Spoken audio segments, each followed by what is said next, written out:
What's up everyone, Darcblade here with an information video for Monster Hunter Rise Sunbreak. This topic mainly covers the issue of modded quests on the PC version of the game. For those of you who are unaware, there are certain modded anomaly investigations that players have put into the game that have resulted in players' games crashing, losing progress and more.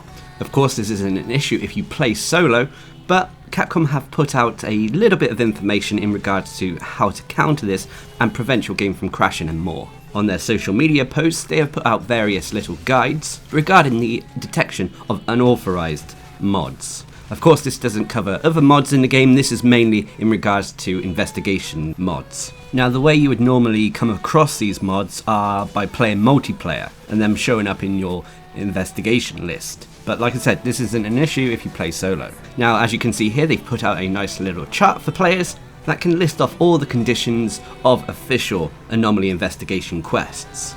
So, they say please check any anomaly investigations. You have to see if they fall within these values and parameters. If there are any quests that you have, that you've locked or saved that have incorrect values, please remove them from your list and try not to play them. For example, when it comes to the failure conditions, the number of feints you can have during any one quest, the number of feints can only be 9 times for anomaly 1-star and 2-star quests. For maximum players, there can only be 2 or 4, never 1 or 3.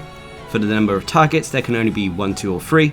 And there are no quests with 2 targets below level 20 and no quests with 3 targets below level 40.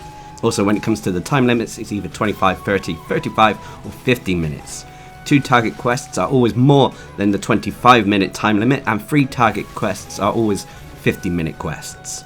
Of course, we also have all the locations that the quests take place in, but I don't believe there's any other locations that are in the game that are hidden, at least at the moment anyway. Capcom also state that there is no correlation between these modded quests and saved data. However, there is some suspicion about this, but regardless, Capcom are looking at improving the investigation filter system to detect modded quests and ultimately remove them from players' investigation list potentially. Capcom then go on to show up another follow-up screen giving some examples of these modded quests. For example, one, a level 51 anomaly investigation involving Rathalos.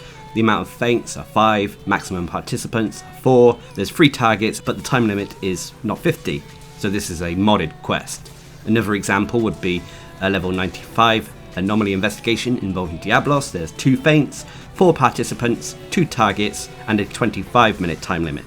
This is a modded quest as there are 2 targets, which means that the time limit can never be 25 minutes. So Capcom just want you to filter out the modded quests if you get them to prevent any game crashes and more. Obviously this brings up the whole topic of modded data when it comes to Monster Hunter. And whilst for the most part I don't tend to use mods on my PC versions of the games, as I'm, well, described as a little bit of a purist I guess in that sense, I don't mind modifications, but I mainly lean to modifications that are more cosmetic than anything else. If they change the game in any way, the core of the game, then I normally am kind of against them in some respect. But this is a PvE game, so at the end of the day, the mods shouldn't matter unless issues like this occur where they can crash other people's games. But I'll be sure to bring you more information as this evolves. I'm sure with the next title update, which we'll get news about on the 15th, there may be a concrete fix to this, so I'll bring you news about this when it occurs. Also, I don't believe this issue is on Switch, but there have been some reports that players suspect it might also be on the Switch, but I have yet to actually experience this myself. Whilst I do own the game on both PC and Switch, I primarily play on Switch at the moment, and have been fortunate enough to not experience any of these issues. But what are your thoughts? Please leave a comment down below, and until next time, I've been Darcblade, bringing you a quick news information video for Monster Hunter Rise Sunbreak. Hope you enjoyed it, thanks for watching, subscribe and like for more.